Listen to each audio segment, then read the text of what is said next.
Fun with failure. Welcome to the Neckbeard Experience Episode 3.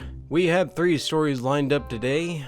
The first being DIYbeard, the second being Facebook Beard, and the third one, Sir Beard the Ren Fair Creep. So sit back, grab your razor, and here we go. Here's where I recall the events of when I met this guy I will refer to as DIYbeard. He was cheap. You could definitely tell this when you looked at him because of his clothing. As a matter of fact, the only time I've ever seen him spend money on home items was $8 for a toaster. The reason why he finally buckled down and bought a toaster? Well, that is because of the last one that he got was free, and it had finally died. And after he fixed it, every time he used it, it would blow a fuse. Now, you see, he actually didn't have any training, and he wouldn't even look it up on Google, because as he says, it's just a toaster. I know what I'm doing. You know, because he knows everything. And he went to a university and studied engineering. He may have flunked out, but he still went. I had thought about calling him Cheapskate Beard, but he also does a lot of DIY at home. Every gift that he gives people is DIY made from something he's been given, or something that he picked up from the curbside, and yet he constantly complains about having no money. And that is the reason why he doesn't have a girlfriend. Because women only want men who have more money, right? When I point out that my now husband has only been making more money than me in the last couple of years, and then it was actually me that was paying most of the rent and covering most of the bills while I helped him get out of debt, which apparently, according to him, is not like other women, because I'm more like a guy, and that's what a guy would do. Yep, equally insulting and sexist all at once.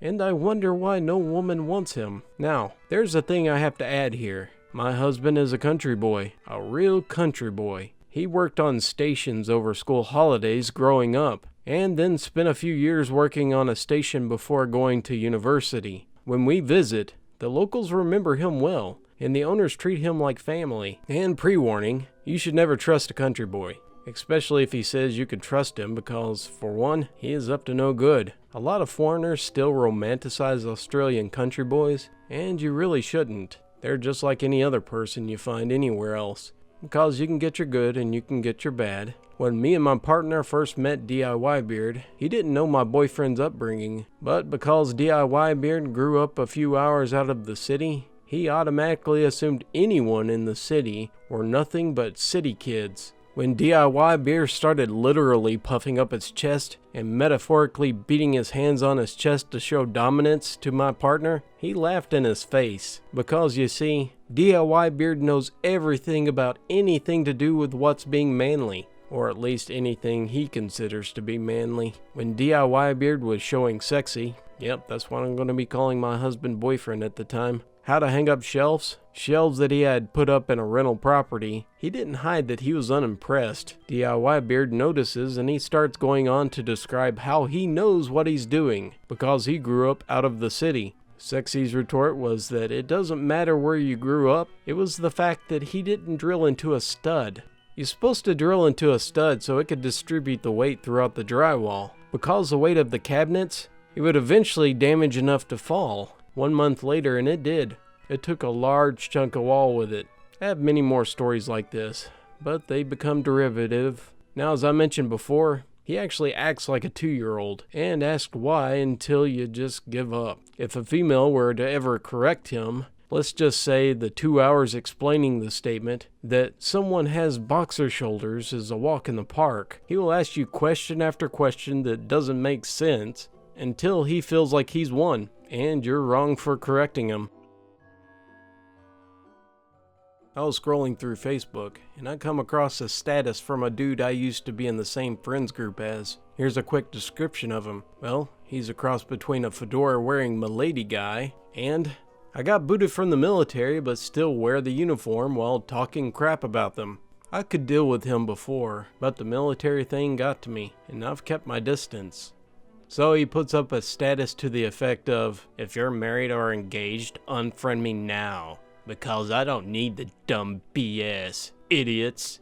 Alright buddy, I get that you're single, and probably not happy about it, but dang, seriously? I clicked on the comments and people were asking why marriage made them idiots. He wouldn't respond besides saying, "Just unfriend me." So I did, and apparently a lot of others did too. A mutual friend sent me a screenshot of his next status. Something like, "Well dang, what did I do? My friends list is super low now." Along with people commenting about the screenshots of his last post. The original post was deleted, and now he's sending everyone a friends request. I doubt many have accepted it. Update edit. I'm posting again to say that he was drunk. People still won't re-add him. We're taking bets to see how long it takes before he starts yelling over no one accepting his friends request and freaking out all over again. This happened about 2 years ago. My reenactment group was at a rent fair. This is where we worked very closely with the organizers. We were doing weapons demos, helping out when the organizers needed someone to do the heavy lifting, and we were also the security service on a budget. Most of the time it was telling drunk people who were trying to cause troubles to leave, or to look really scary when the organizers needed to get a point across. We had a radio in camp, so we could always get someone if we needed assistance. The fair had small houses, with installed showers and restrooms. These were open for the merchants and campers to use. One house was for the guys and the other for the gals. This will be important later. Enter Sir Beard. This guy was also camping at the fair in a tiny one-man tent with a crappy little camping stove and a sad excuse for period clothing. He wasn't fat, but he had a neckbeard, some impressive BO. And I saw him multiple times attempting to, kinda, flirt with some of the women camping there in a very creepy way. I heard through the grapevine that he was, in fact, not successful. Big surprise. So one afternoon, we just come back from the weapons demo. When the radio goes off, the organizer is on the other end, and she sounds really mad and distraught. I didn't hear all of it, but the gist was that she needed our captain to grab a bunch of people and come to the women's restroom ASAP. The captain grabs everyone still wearing armor and sprints off. They come back 10 minutes later. The captain is mad. The organizer seems both disturbed and livid, and everyone else has taken a mad Sir Beard into their middle. He was complaining and moaning about, "This is unfair," the whole time. They set him down at one of our tables and have two of our biggest, meanest looking guys stand guard over him. The captain tells him if he ever moves or does anything stupid, he'll have them sit shoulder to shoulder with the beard. Everyone else is told to ignore him and under no circumstances talk to him. The police arrive a bit later, interrogates him and the captain, and searches Beard's tent. He's taken away shortly after that. I'm pretty sure you can guess what happened, but I'll just spell it out anyway.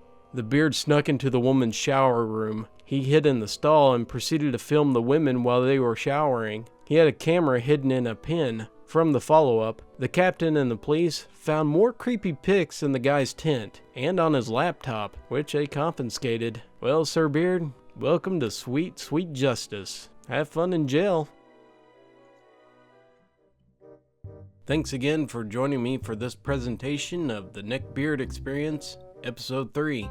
Well, I hope you enjoyed those train wrecks. If you did, please give it a thumbs up. And I also wanted to update you that I'm making a creepy channel. I'm not going to be posting on it very regularly, because what I'm going to do is I'm just going to find the ones I think that are really creepy. So it's just going to be an occasional thing. I don't want to share all the stories you can find, because there's a lot out there. And there's a lot of narrators that are very good, and I'll leave that to them. I hope you'll be able to enjoy it. I'm really looking forward to it. The channel will be listed in the description. I already have the first few stories that I want to read. I just need to take the time to do it. More than likely I'll work on it today being Friday. Well, I hope you join me for the next Neckbeard experience. While we enjoy stories of the Neckbeard, let's all hope that they turn their lives around with a shave of maturity.